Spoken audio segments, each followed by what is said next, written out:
ভূমি থেকে আমরা সরকারের কাছে আবেদন জানাচ্ছি, প্রবাসীদের ভোটাধিকার নিশ্চিত করতে হবে।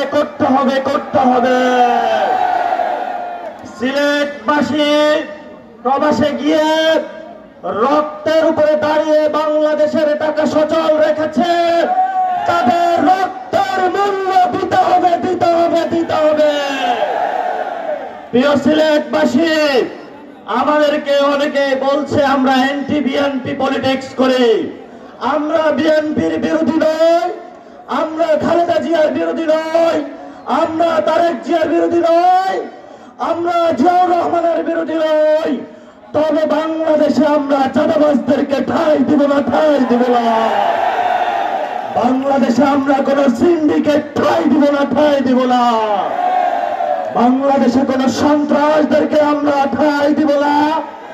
আগামীতে যদি ঐক্য হয়, আগামীতে যারা আমাদের সহযুক্ত হবে তাদেরকে একটি শর্ত মেনে আসতে হবে, বাংলাদেশে চাঁদাবাজি করা যাবে না, বাংলাদেশে সন্ত্রাস করা যাবে না, বাংলাদেশে সিন্ডিকেট করা যাবে না, বাংলাদেশে জনগণের রাজনীতি করতে হবে।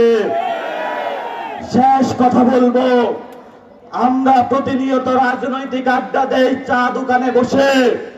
সিলেটের মাটিতে আপনাদের চায়ের বাগান রয়েছে, কিন্তু প্রতিদিন নিত্যকার সকালে যারা চায়ের কুড়ি মুকুল গুলো প্রতিনিয়ত তুলছে, আমার মা বোনদের কোনো মজুরি নাই।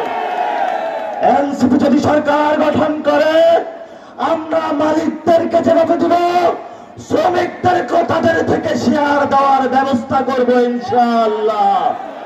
শেষ করব, সিলেট আউলিয়া গ্রামের পণ্যভূমি, ফুলতুলি সাহেবের পণ্যভূমি, অসংখ্য আউলিয়ার পণ্যভূমি।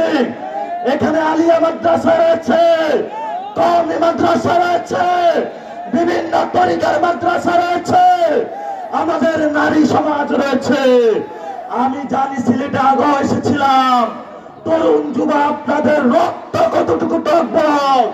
আগামীতে 3 তারিখে ঢাকায় ঘোষণাপত্রের দাবিতে মহাসমাবেশ হবে। সেই সমাবেশে শহীদদের রক্ত রক্ষার জন্য, আহতদের অঙ্গহানি রক্ষার জন্য, আত্মার জীবন রক্ষার জন্য আমরা একত্রিত হব। আমরা সিলেটবাসী আজকে এই শহীদ মিনারে শহীদদের রক্তের কসমের উপরে দাঁড়িয়ে হাত তুলে শপথ করে 3 তারিখে সদল বলে সবাই ঢাকা উপস্থিত হব ইনশাআল্লাহ। সিলেটবাসীর জয় হোক, শাহজালালের পথ আমাদের অনুসৃত হোক। সকলকে লাল সালাম, আসসালাম।